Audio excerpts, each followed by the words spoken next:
What is going on, guys? It's your boy S1K Rocket back in the build. No, I just want to go for a nice chill ride today. I'm in a hoodie.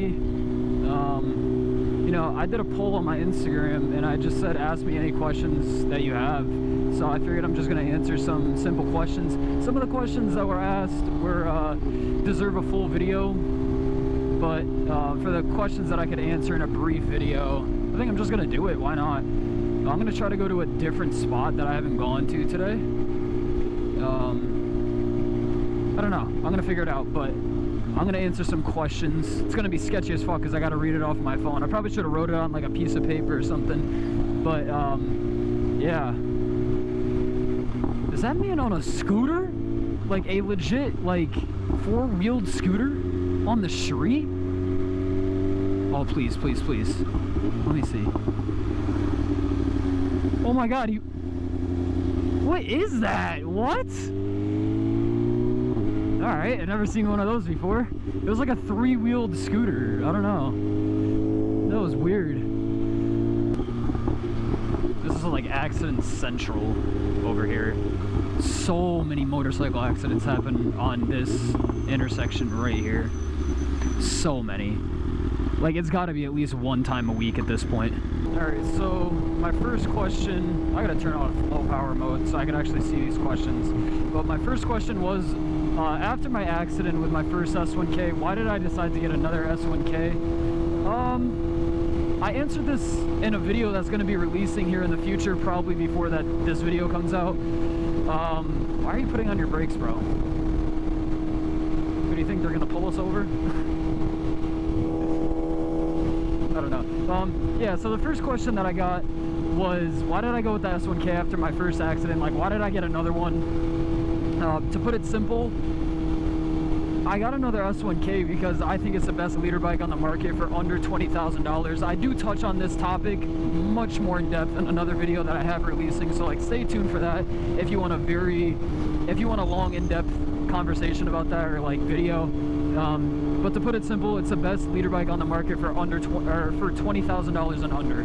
Because I paid $19,500 for this bike, and I paid $19,800 for my other bike. Now that's MSRP, that's not out the door. I think it was like $21,000 out the door, but nonetheless, $21,000 and under, you cannot get a better leader bike, brand new, than the S1K.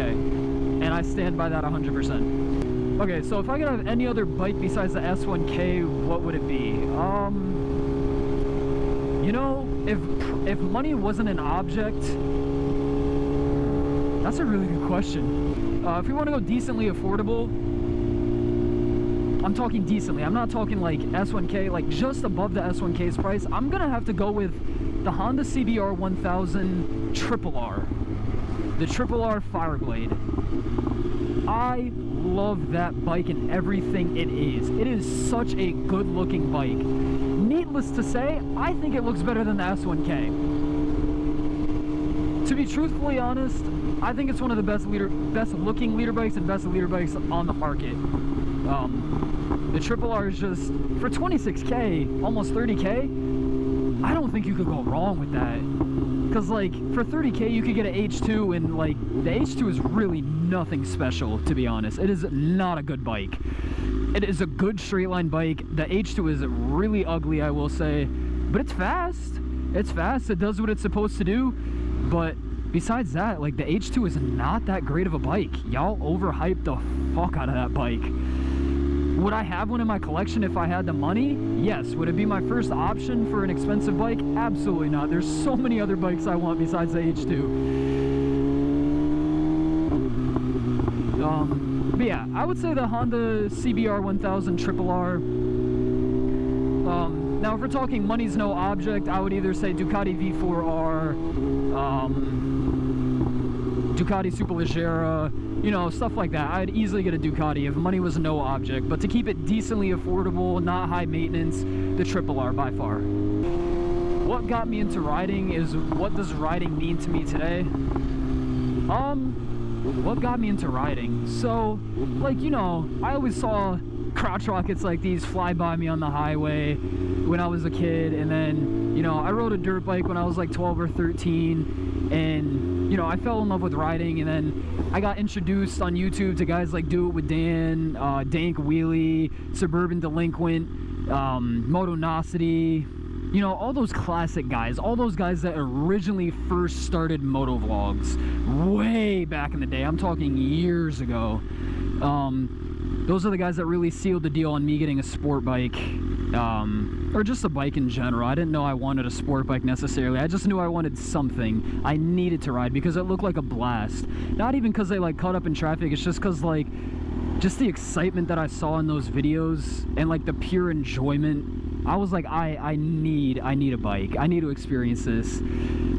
So that's what ultimately sealed the deal. And then I started riding at 19 years old, and you know, I'm 20 now, turning 21 in June this year, or next year I should say, not this year, turning 21 in June. So, oh, bike life, is he gonna wave? Yes sir. So yeah, I haven't been riding that long, but yeah, that's what got me into riding. What does riding mean to me today? I would say it is my escape from everything, and I don't mean that in like a depressing escape wheelies to escape the feelies type of way. I'm talking like, you know, if I want to just enjoy the day and it's nice outside and maybe I'm not in a good mood, or maybe I need something to like help boost my mood or my energy.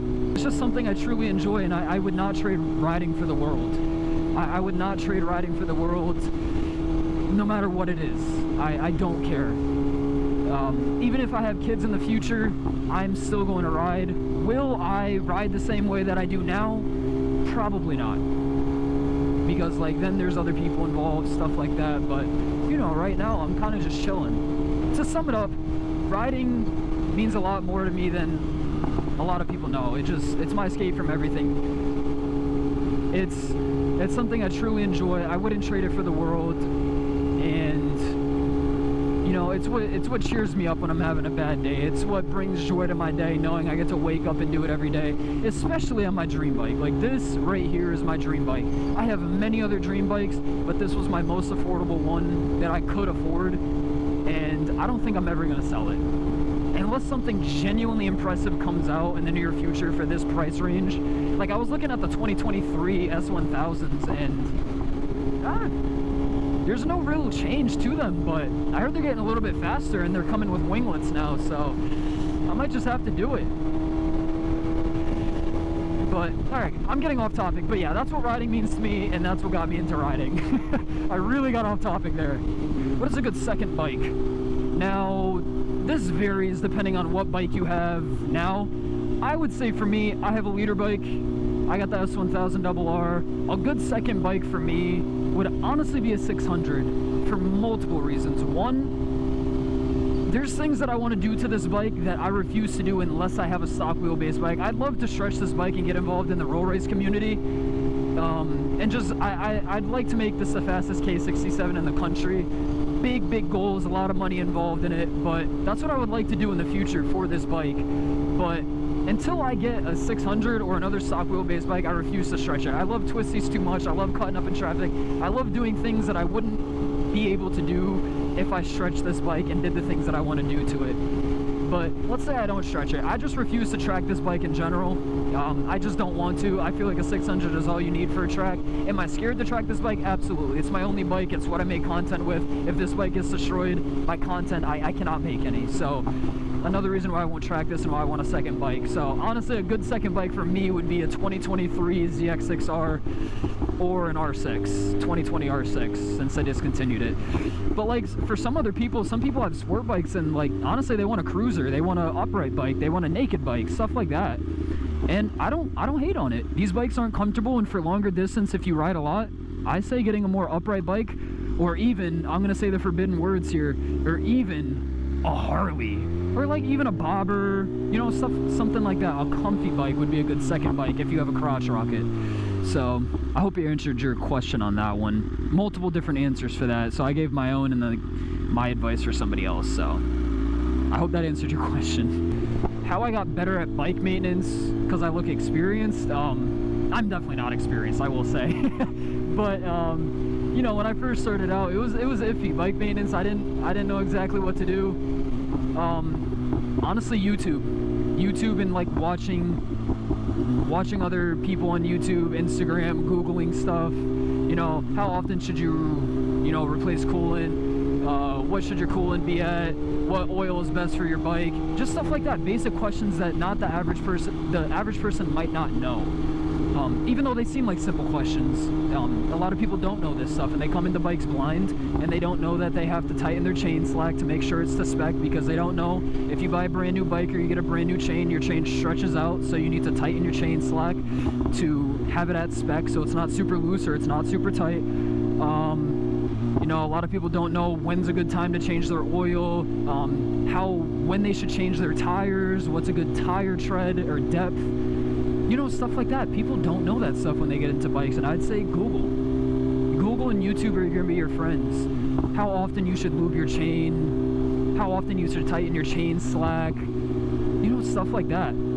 So I would say YouTube. That's how I learned. And also, not having other people do the work for you, or if you don't feel comfortable working on your bike or doing the maintenance, have somebody else do it for you, but have them teach you at the same time. So next time when you have to do that same maintenance, or you have to do that same mod, or like, you know, when you have to work on your bike again, you feel comfortable doing it because that experienced person taught you. So that's what I recommend. For me personally, I have a really big ego, if you can't tell from just my videos. I refuse to have anybody work on my bike. The only thing that the dealership has touched on this bike that I haven't touched and I refuse to do is my exhaust, because I don't have the tools to do that. Nor did I have the garage space. It was way too hot outside. And quite frankly, I'm impatient. Could I have done the exhaust? Absolutely. If I had the tools, and like I had a stand and I had the tools that BMW had, absolutely I could have done it myself. But everything else on this bike, I do myself. I do not let the dealership touch it. I don't let anybody else touch this bike. I do all my maintenance myself.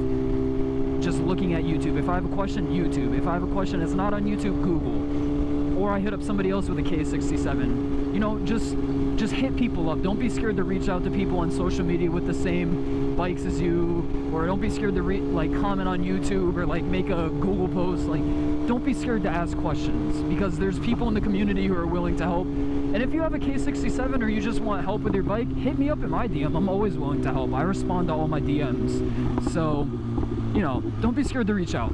I may not be able to help you, but I could definitely point you in the right direction, or get you in contact with somebody that may have an answer to your question. So never be scared to reach out. That's how you learn, and nobody's gonna...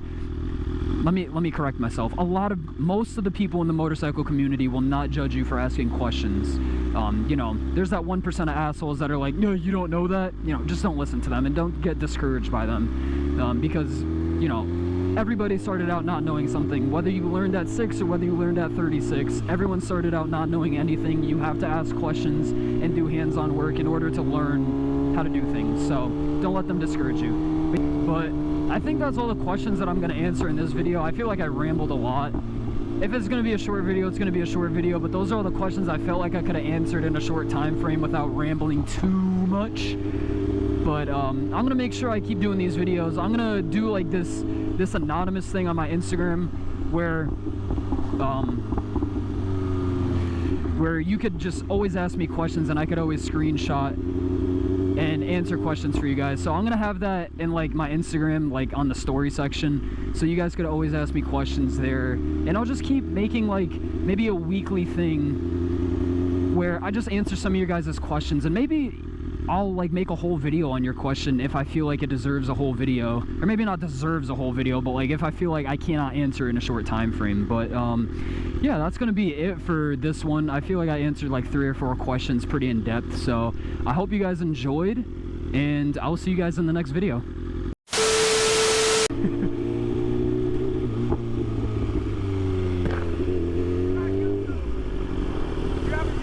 Yeah, S1K Rocket. I got Instagram and all that.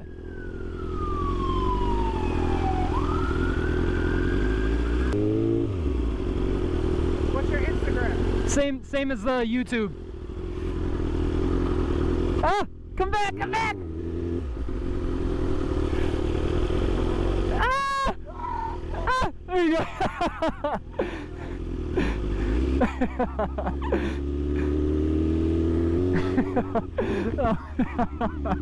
was funny. That just made my day right there.